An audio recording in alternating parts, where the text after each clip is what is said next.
चंद्रपूर जिल्ह्यातील नागभीड येथे फार प्राचीन काळापासून शिवटेकडी परिसरात यात्रा उत्सव सुरू आहे। फाल्गुन महिन्यातील प्रतिपदेच्या अगोदरचा दिवस म्हणजे 14व्या दिवशी शिव पार्वतीच्या लग्नाचा स्मरण दिवस म्हणून हा उत्सव अनादी काळापासून सुरू आहे।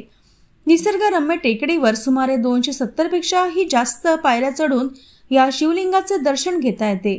पूर्वीच्या काळी दळणवळणाच्या सोयी नसल्याने असंख्य भाविक पायी चालत किंवा बैलबंडीने या शिवलिंगाचे दर्शन घेण्यासाठी भक्तिभावाने महादेवा जातो गा हे गाणे म्हणत भक्तीत तल्लीन होत जायचे।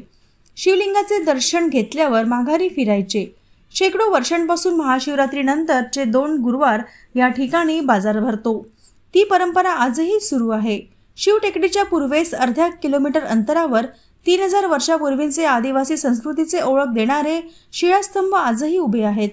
गेल्या 20 ते 25 वर्षात या यात्रेचे आता महोत्सवात रूपांतर झाले आहे। दळणवळणाची सोय उपलब्ध झाल्याने पूर्व विदर्भातून या ठिकाणी भाविक येत असतात। वरच्या भागात 51 फूट भव्य अशी शंकराची मूर्ती स्थापन केली व सोबतच शनी मंदिराची सुद्धा स्थापना केल्याने भाविक जनतेचा ओढा पुन्हा या ठिकाणी वाढायला सुरुवात झाली।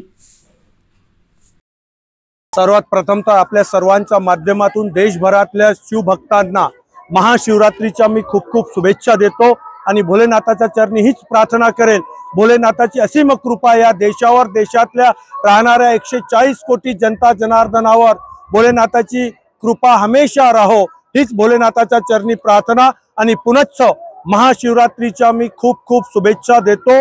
ही नागभीडची शिवटेकडी आहे।